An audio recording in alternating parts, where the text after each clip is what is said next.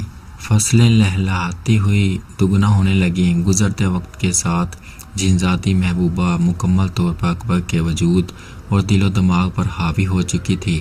اب وہ اسے اپنی مرضی اور اشارے پر چلا رہی تھی۔ اس کی مرضی ہوتی تو وہ اسے لوگوں سے ملنے اور اچھا بولنے دیتی۔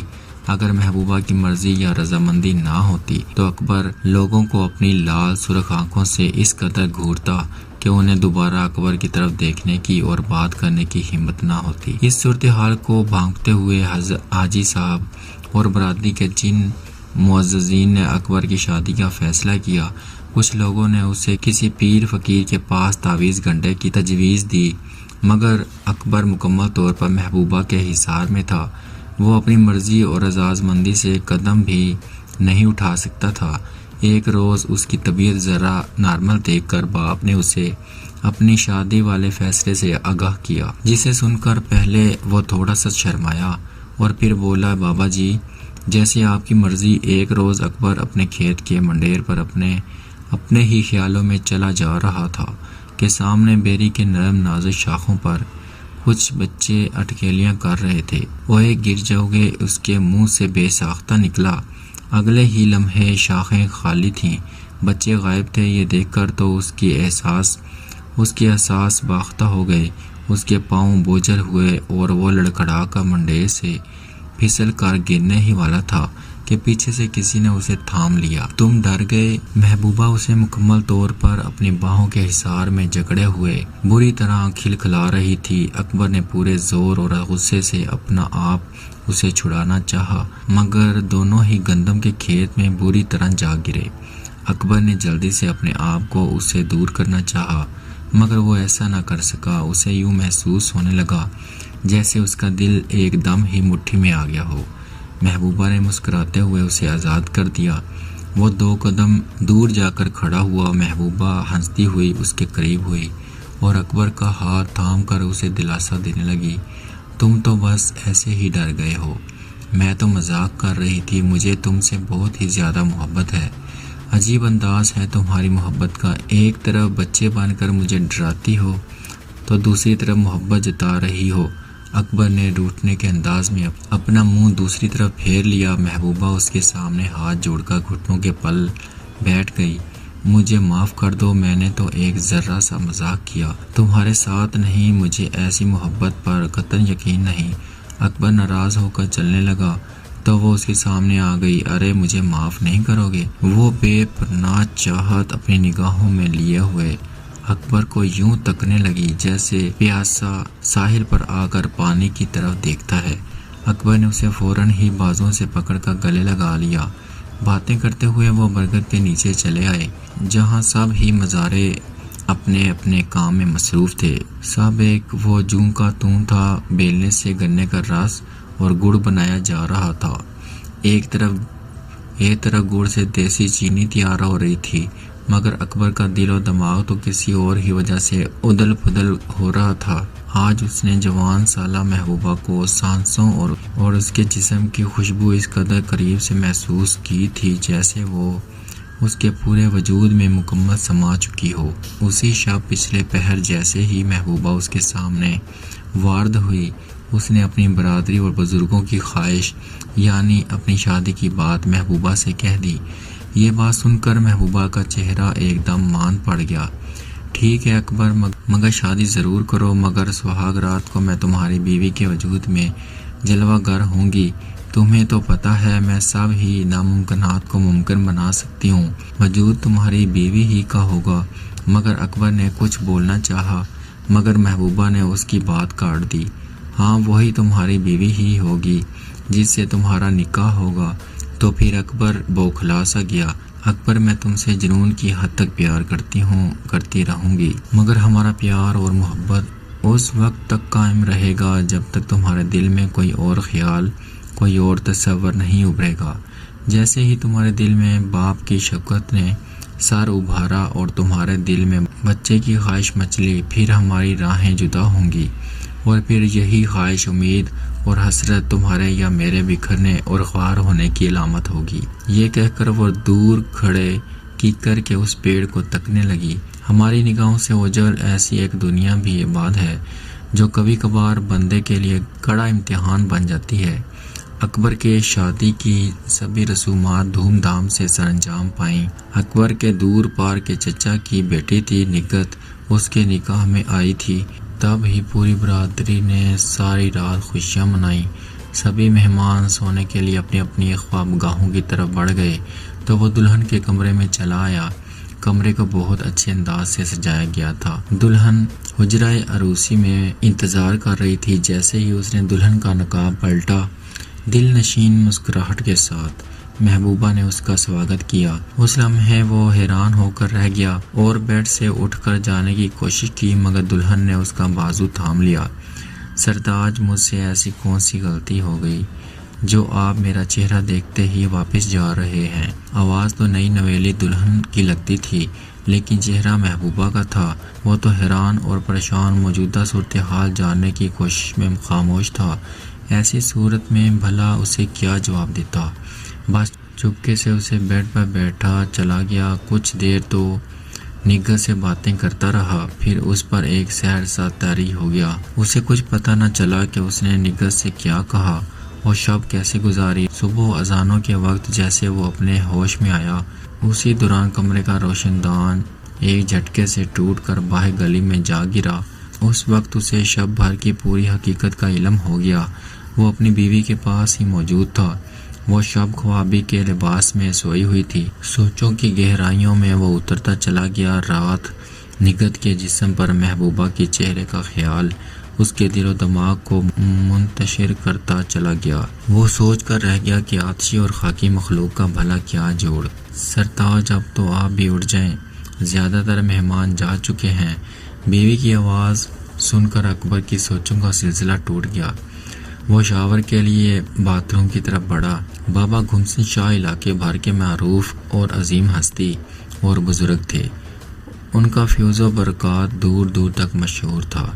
ان کا نام تو بابا دولت شاہ تھا۔ ان کی بیشتر کرامات میں بھی مشہور تھا کہ ان کے مرید علی شیر کی رات کے اندھیرے میں چوروں نے بھینس چرا لی۔ اس وقت وہ حاضری کے لیے درگاہ پر تھا۔ اسے اس کی اطلاع دے دی گئی۔ اس نے خود ہی چوروں کے پیچھے جانے اور کھوج نکالنے کی بجائے درگاہ پر ہی بابا سے فریاد کی، بابا جی میری بھینس واپس کرا دو، میرے بچے دودھ کے لیے ترس جائیں گے۔ اگر میری بھینس نہ ملی تو میں آئندہ درگاہ کی صفائی اور آپ کی حاضری ہرگز نہیں دوں گا۔ اس سے اسی کیفیت میں کتنی دیر گزر گئی۔ اونگ آنے پر اسے آواز سنائی دی، جاؤ شیر، تمہاری بھینس مل جائے گی۔ اگر نہ ملی تو چور اسی کھیت کی منڈیروں پر گھومتے رہیں گے، انہیں راستہ نہیں ملے گا۔ اور پھر وہی ہوا۔ دوسرے روز تینوں چور بستی سے ذرا دور گجر کے کھیت میں ہی گھومتے ہوئے ملے اور بھینس کھیت میں چارہ کھاتی پائی گئی۔ بس تب سے اس بزرگ کا نام گھمسن شاہ مشہور ہو گیا۔ اس دن اکبر بہت خوش تھا جب شادی کے چند ماہ بعد قریبی شہر میں لیکچرشپ اسے مل گئی۔ وہ خاندان بھر میں خوشی مناتے ہوئے مٹھائیاں بانٹ رہا تھا۔ ایک برقع پوش خاتون بھی لوگوں کے ساتھ موجود مٹھائی کے لیے ہاتھ آگے بڑھا رہی تھی۔ اکبر اس نرم و نازک ہتھیلی پر مٹھائی رکھتے ہوئے بولا، دعا کریں مجھے اللہ چاند سا بیٹا عطا فرمائے۔ برقعے میں موجود محبوبہ کو یوں محسوس ہوا جیسے اس کے وجود پر گرم بوجھ ڈال دیا گیا ہو۔ اس پر زمانے بھر کا غم اور غصہ چھا گیا۔ اس نے طیش میں آ کر مٹھائی ہوا میں یوں چھالی کہ بارش کی صورت ذرہ ذرہ ہو کر گھر کے پورے آنگن میں بکھر گئی، پھر غضبناک چیخ مار کر بیرونی دروازہ عبور کر گئی۔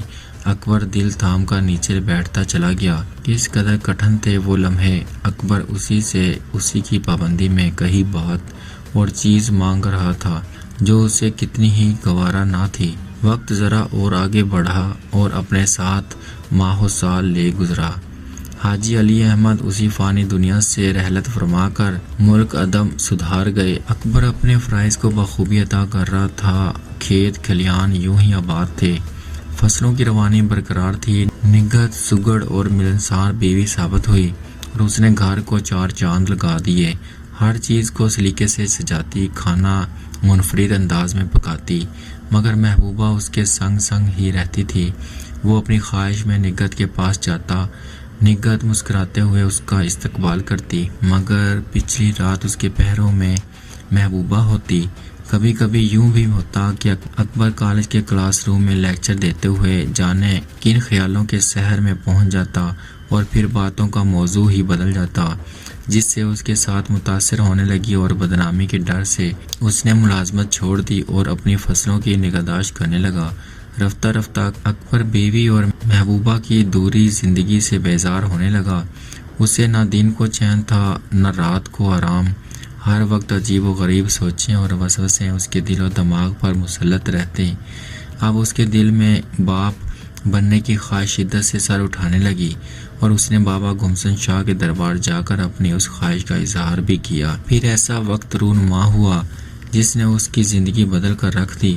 اس روز وہ کھیتوں سے واپس لوٹ رہا تھا کہ سونی اور خوشگوار خوشبو سے محبوبہ کی آمد کا احساس ہوا۔ آج اس کی صورت اجڑی اور غصے سے بھرپور تھی۔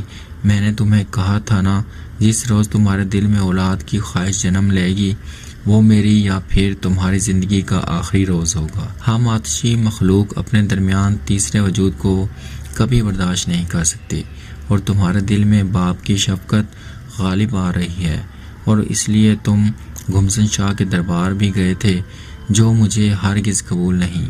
میں تمہیں جلا کر خاک کر دوں گی یا پھر اپنے آپ کو ہمیشہ ہمیشہ کے لیے ختم کر دوں گی۔